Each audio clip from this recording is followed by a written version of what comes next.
Hello. Welcome to 1 o'clock live. My name is Dion Johnson, your strategic ally if you are a woman in senior leadership. And today is 1 o'clock live. I want you to be very welcome as you're coming in. Say hi to me in the chat box.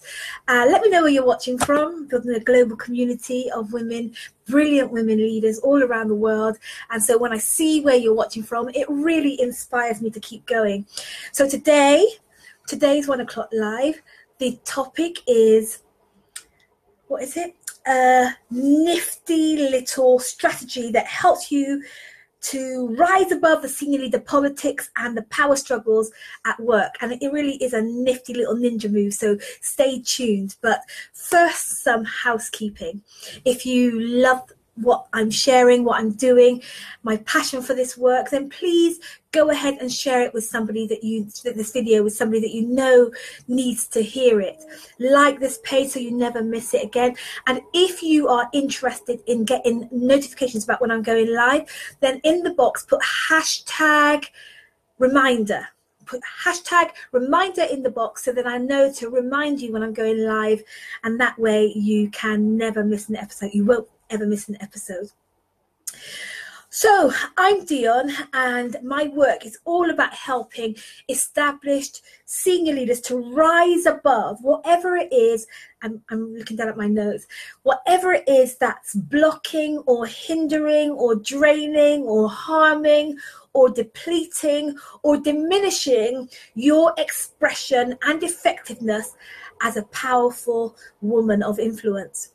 Whatever it is that's stopping you from being the incredible influencer that you are in that role, that senior leader role to be. So you are a CEO, you're a director, you're a head of service, you're a head of department, you're a strategic lead in the public sector or in the third sector, and you are looking for support to rise above all of the things that block your making the difference that you really want to make in senior leadership. And today I want to share with you this really powerful little nifty strategy that I learned a few years back that really will help you in your mission to rise above all that's blocking your capacity to influence and make the change and lead the change that you really want to see happening in your sphere of influence. And that strategy is simply called reframing. Reframing. Now, I don't know if you've ever had a picture that's, like a picture hanging up on the wall or something that's looking a bit tired and a little bit outdated. I've had this experience. My gran had a picture on her wall, and I didn't think I even really liked the picture. But one day I broke the frame and then took it to the repairers, and they put it into a really brand new frame, and it looked like a whole different picture. It looked like a whole different picture, and I liked it. I liked it in this new frame. Hi, Kemi. We're talking about reframing today. And so reframing is a way to make something look new. And I looked at the dictionary to see what reframing means. And it means to place a picture in a new frame. Well, today I want to draw your attention to the fact that your thoughts are pictures. Right? So when we're talking about reframing today, I'm talking about reframing what you're seeing, the pictures you're thinking in your mind. And also the definition of reframing is to frame or express words differently. I like this because we think in words. So what I'm talking about today, when in this strategy that I'm sharing with you, is about how to reframe your words and how to reframe the pictures of your mind in senior leadership.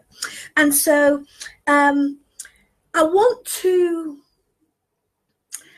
tell you something. If I had a penny for every time I worked with a senior leader who said to me these words, now please don't get offended, I'm just repeating what people say to me.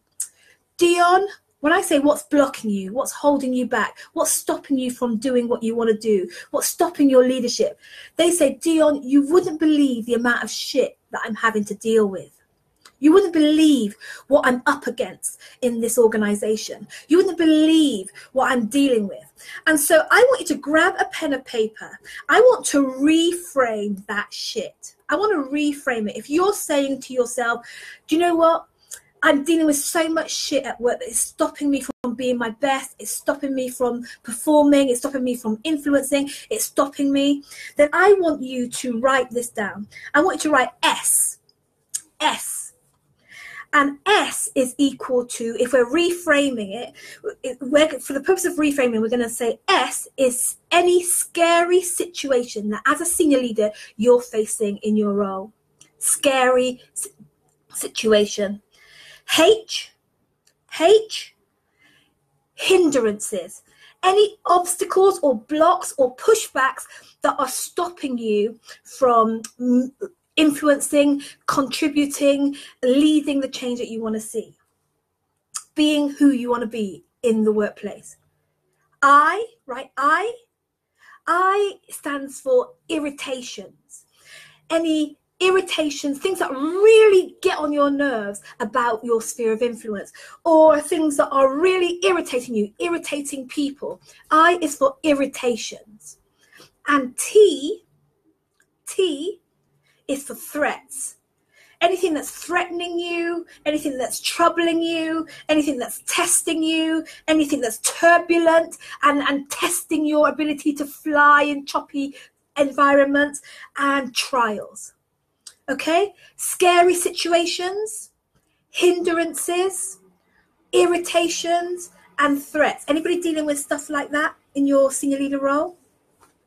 Well, I've come to tell you that I've learned that stuff that's holding you back is not shit. It's manure. Manure. Ooh, this is good. Listen, I want you to think about, any agriculturalist will tell you that in order to help him have a healthy crop, in order to help his fruit to be the best, optimal, in order to ensure a bountiful harvest, you need fertilizer, you need manure. And what I want to share with you today is that what you might be calling the scary situation, or the hindrances, or the irritations, or the threats, aren't really that at all. What they are exactly the things that you need to grow, all the things that you need to develop, to evolve, to become a more and more effective influencer. So we need to reframe. We need to reframe the way that we're seeing all the stuff that we're dealing with, all the brown stuff that's hitting the fan. We need to reframe if we want to rise above, because that thing that you're running away from, that you're defending yourself against, that you're getting involved in fighting against or quitting from, all that stuff that's you're saying hindering you from being who you need to be as a powerful, incredible influencer in your organization, an initiator of change that you want to see, that stuff isn't really there to hold you back. That stuff is there to help you to grow. That stuff is there to help you to develop and evolve as the powerful initiator and innovator and influencer of the kind of change that you want to see in the third sector, or in the public sector, and in your sphere of influence. Do you know what? I've been really seeing yesterday, after yesterday's video, I got a message from somebody who's in my network who wrote me a message saying that he thinks I should hide my face. He thinks I should hide my face. Because I've got a disfigurement. I've got a facial disfigurement. I've got a different looking face, and my eye is different. And I posted the conversation that I had with this man on social media yesterday, and the support and the messages and the expressions that followed were amazing. And I've been really thinking about all that his his instruction to me to hide meant. You see, I used to hide. I used to cover my face. I used to hide my facial flaws with dark glasses and artificial eye, and until 2009. And in 2009, I came to a place where life was challenging me to show up for real, to let you see who I really am, the woman of influence that I really am. And it felt really scary, but I did it. I did it with a lot of help and a lot of support. I found out, like, it felt like shit. I've got to be honest with you. It felt like a very scary situation. It felt like a very dark time in my life. It felt like a stinking mess where everything in my life felt like it was being upheavaled because I was being asked to show up in a way that I'd never shown up before. But I went with it. And the thing that I was most scared of back then was how people would respond to me, what people would say if they saw the real me, my real face, what they would say. And one of the things that I thought was that people would vomit. I thought that people would vomit, or people wouldn't like me, or people would be rude and cruel to me. I was petrified of this happening.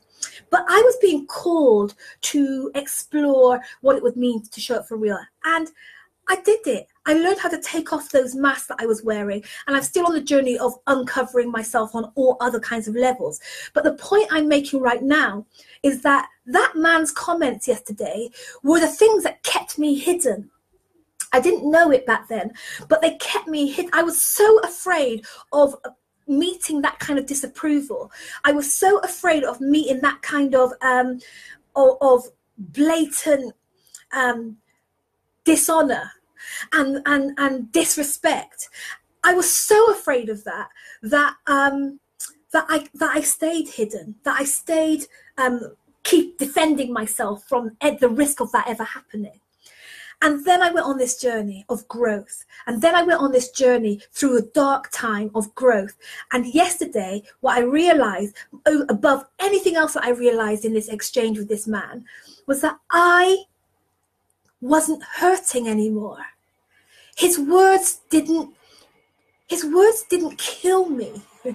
His words didn't make me want to run away and go and hide.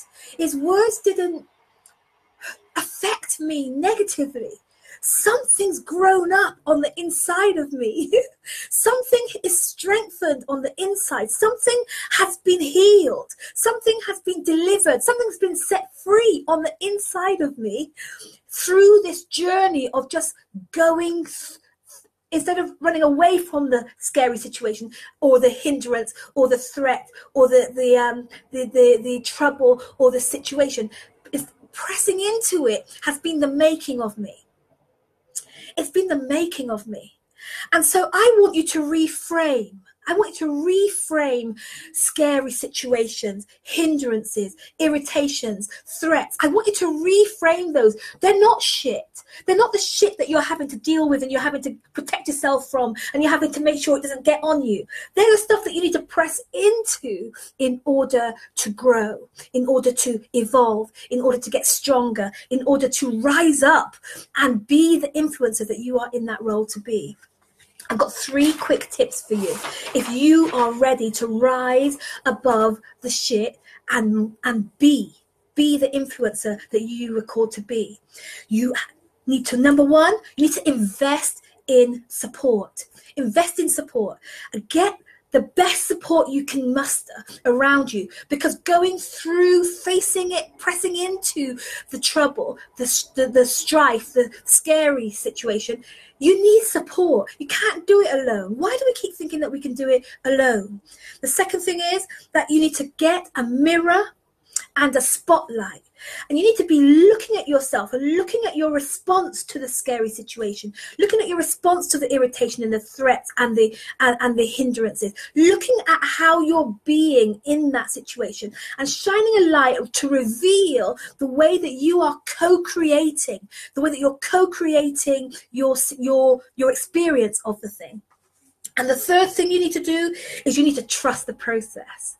You need to trust and expect that no matter how scary or how dark or how difficult or how challenging or how troubling this situation at work seems to be, how irritating the politics and the power struggles are, if you press in, then you can expect to grow. You can expect to thrive. You can expect to develop as the powerful woman of influence that you really are. Oh my goodness, I'm so powerfully excited about this work. And if you are interested in spending an afternoon with me, just to look at what this means and how this relates to your relevant situation, and you want to increase and rise above all that you're dealing with at work and reclaim your power to influence, then email me at connect@dionjohnson.com. If you're watching on the replay, go ahead and email me anyway. Put replay, #replay in the box, and then email me. Tell me, yes, Dion, I'm interested in hearing more about spending an afternoon with you to see how this relates to me personally. I'm leaving you now, but I'm so fired up. I'll read your comments. Let's have a look and see if I can. Thank you so much for joining, Lynn. And I think I saw Bianca with me. Yes, hi, Bianca. Thanks for joining. Kemi, great notes as usual. Yes, manure health. Thank you so much for scribing, Kemi. Your notes are brilliant. I can't wait to pick this up again tomorrow. In fact, you know what? I might do a part 2 to this because there's more that I want to share with you about reframing the shit. And I might share it later on. So go ahead and put reminder, #reminder in the box, and I'll come back to you. I'll let you know when I'm going live with part 2 of this little strategy that has a big result in helping you to rise above the challenges at work. See you later.